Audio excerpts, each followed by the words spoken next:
दोस्तों, मेरे YouTube channel पर आपका बहुत बहुत स्वागत है। तो आइए निर्जला एकादशी की व्रत कथा श्रवण करते हैं।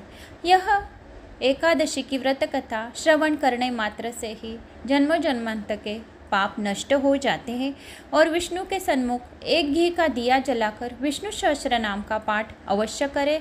यह पाठ करने से वैकुंठ लोक की प्राप्ति होती है और महालक्ष्मी का अखंड चिरकाल आशीर्वाद रहता है। इससे हमारी दरिद्रता दूर हो जाती है और जो भी हमारे मन में कार्य हम निश्चित करते हैं वह सफल हो जाते हैं। तो आइए निर्जला एकादशी की व्रत कथा सुनते हैं। युधिष्ठिर ने कहा, जनार्दन, ज्येष्ठ मास के शुक्ल पक्ष में जो एकादशी पड़ती हो कृपया उसका वर्णन कीजिए। भगवान श्री कृष्ण बोले, राजन, इसका वर्णन परम धर्मात्मा सत्यवती नंदन व्यास जी करेंगे, क्योंकि यह संपूर्ण शास्त्रों के तत्वज्ञ और वेद वेदांगों के पारंगत विद्वान हैं। तब वेद व्यास जी कहने लगे, दोनों ही पक्षों की एकादशी के दिन भोजन न करें, द्वादशी के दिन स्नान आदि से पवित्र हो, फूलों से भगवान केशव की पूजा करें, फिर नित्य कर्म समाप्त होने के पश्चात पहले ब्राह्मणों को भोजन देकर अंत में स्वयं भोजन करें। राजन, जन्म नाशोच और मरणोशोच में भी एकादशी को भोजन नहीं करना चाहिए। यह सुनकर भीमसेन बोले, परम बुद्धिमान पितामह, मेरी उत्तम बात सुनिए। राजा युधिष्ठिर, माता कुंती, द्रौपदी, अर्जुन, नकुल और सहदेव यह एकादशी को कभी भोजन नहीं करते तथा मुझसे भी हमेशा यही कहते हैं कि भीमसेन, तुम भी एकादशी को न खाया करो, किंतु मैं उन लोगों से यह कहता हूँ कि मुझसे भूख नहीं सही जाएगी। भीमसेन की बात सुनकर वैद्य जी ने कहा, यदि तुम्हें स्वर्गलोक की प्राप्ति अभिष्ट है और नरक को दूषित समझते हो तो दोनों पक्षों की एकादशी के दिन भोजन न करना। भीमसेन बोले, महाबुद्धिमान पितामह, मैं आपके सामने सच्ची बात कहता हूँ। एक बार भोजन करके भी मुझसे भी व्रत नहीं किया जा सकता, फिर उपवास करके तो मैं रह ही नहीं सकता हूँ। मेरी उधर में वृक नामक अग्नि सदा प्रज्वलित रहती है। अंत में जब बहुत खाता हूँ तभी अशांत होती, इसलिए महामुने, मैं वर्ष भर केवल एक ही उपवास कर सकता हूँ जिससे स्वर्ग की प्राप्ति सुलभ हो तथा जिसके करने से मैं कल्याण का भागी हो सकूँगा। ऐसा कोई यह व्रत निश्चित करके बताइए, मैं उसका यथोचित रूप से पालन कर सकूँगा। व्यास जी ने कहा, भीम, ज्येष्ठ मास में सूर्य वृक्ष राशि पर हो या मिथुन राशि पर शुक्ल पक्ष में जो एकादशी हो उसका यत्न पूर्वक निर्जल व्रत करो।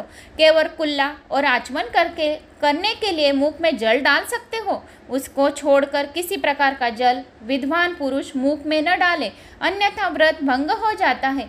एकादशी को सूर्योदय से लेकर दूसरे दिन के सूर्य तक मनुष्य जल का त्याग करे तो यह व्रत पूर्ण होता है। तदनंतर द्वादशी को प्रभात काल में स्नान करके ब्राह्मणों को विधिपूर्वक जल और सुवर्ण का दान करें। इस प्रकार सब कार्य पूरा करके जितेंद्रिय पुरुष ब्राह्मणों के साथ भोजन करें। वर्ष भर में जितनी एकादशी होती उन सब फल निर्जला एकादशी के सेवन से मनुष्य प्राप्त कर लेता है, इसमें तनिक भी संदेह नहीं है। शंख चक्र और गदा धारण करने वाले भगवान केशव ने मुझसे कहा था कि यदि मानव सबको छोड़कर एकमात्र मेरी शरण में आ जाए और एकादशी को निराहार रहे तो वह सब पापों से छूट जाता है।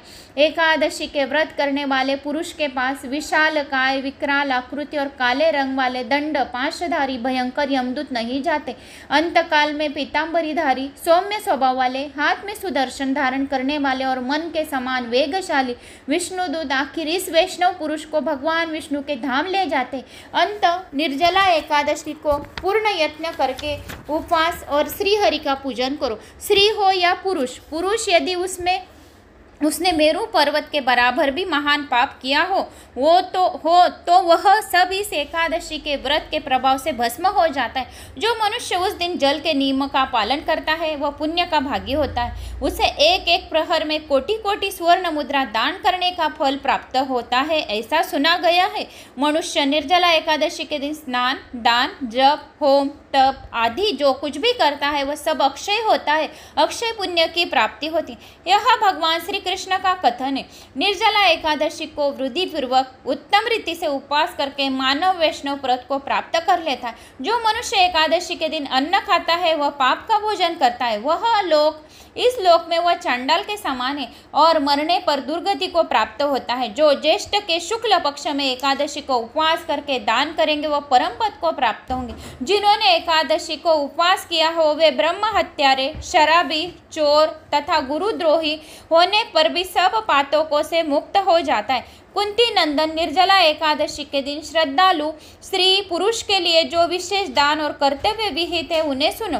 उस दिन जल में शहन करने वाले भगवान विष्णु का पूजन और जलमयी धेनु का दान करना चाहिए अथवा प्रत्यक्ष धेनु या घृतमयी धेनु का दान उचित है। पर्याप्त दक्षिणा और भांति के मिष्टान्न और द्वारा यत्न पूर्वक ब्राह्मणों को संतुष्ट करना चाहिए। ऐसा करने से ब्राह्मण अवश्य संतुष्ट होते और उनके अनेक संतुष्ट होने पर श्रीहरि मोक्ष प्रदान करते हैं। जिन्होंने शम, दम और दान में प्रवृत्त हो श्रीहरि की पूजा और रात्रि में जागरण करते हुए इस निर्जला एकादशी का व्रत किया है उन्होंने अपने साथ ही बीती हुई 100 पीढ़ियों को और आने वाली 100 पीढ़ियों को भगवान वासुदेव को परम धाम में पहुंच जाता है। निर्जला एकादशी के दिन अन्न, वस्त्र, गो, जल, शैया, सुंदर आसन, कमंडलू तथा छाता दान करने के लिए जो श्रेष्ठ है तथा सुपात्र ब्राह्मण को जूता दान करता है वह सोने के विमान पर बैठकर स्वर्ग लोक में प्रतिष्ठित होता है। जो इस एकादशी को महिमा को भक्तिपूर्वक सुनता है, किसी को सुनाता है या उसका वर्णन करता है वह स्वर्ग लोक में जाता है। चतुर्दशी युक्त अमावस्या को सूर्य ग्रहण के समय श्राद्ध करके मनुष्य जिस फल को प्राप्त करता है इस फल के इसके श्रवण करने मात्र से प्राप्त होता है। पहले तंदन दावन करके यह नियम लेना चाहिए कि मैं भगवान केशव की प्रसन्नता के लिए एकादशी को निराहार रहकर आचमन के सिवा दूसरे जल का भी त्याग करूंगा। द्वादशी को देवेश्वर भगवान विष्णु का पूजन करना चाहिए। गंध, धूप, पुष्प और सुंदर वस्त्र के विधि पूर्वक पूजन करके जल के घड़े के दान का संकल्प करते हुए निमित्त मंत्र का उच्चारण करें। संसार सागर से तारने वाले यह देव देवेश्वर ऋषिकेश इस जल को घड़े का दान करने से आप मुझे परम गति के प्राप्त किए। भीमसेन, ज्येष्ठ मास के शुक्ल पक्ष में जो शुभ एकादशी होती है उसको निर्जला व्रत करना चाहिए। उस दिन श्रेष्ठ ब्राह्मणों को शक्कर के साथ जल के घड़े का दान करना चाहिए। ऐसा करने से मनुष्य भगवान विष्णु के समीप पहुंचकर आनंद का अनुभव करता है।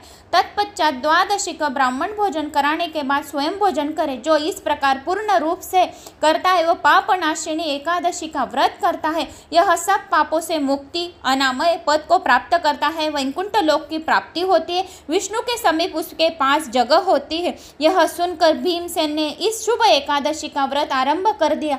तभी से यह लोक में पांडव द्वादशी के नाम से विख्यात हुई है। तो दोस्तों ये रही निर्जला एकादशी की व्रत कथा। यह एकादशी बहुत ही 12 महीनों में जो एकादशी 24 एकादशी आती है उनसे भी ज़्यादा महत्वपूर्ण निर्जला एकादशी है। तो जो भी यह एकादशी व्रत करता है, सुनता है, पढ़ता है, यह कथा सुनाता है उसको वैकुंठ लोक की अवश्य प्राप्ति होती है। तो दोस्तों दी गई यह व्रत कथा आपको अगर अच्छी लगी हो तो वीडियो को एक लाइक करें और ज़्यादा अच्छी लगी हो तो शेयर ज़रूर करें। चैनल पर नए हो तो लाल बटन पर सब्सक्राइब कर ले, ऑल पे क्लिक करें और कमेंट्स में ओम नमो भगवते वासुदेवाय नमः अवश्य करें। आपका एक लाइक मेरे लिए आत्मविश्वास बढ़ाता है और दूसरी वीडियो बनाने में मुझे प्रेरणा मिलती है।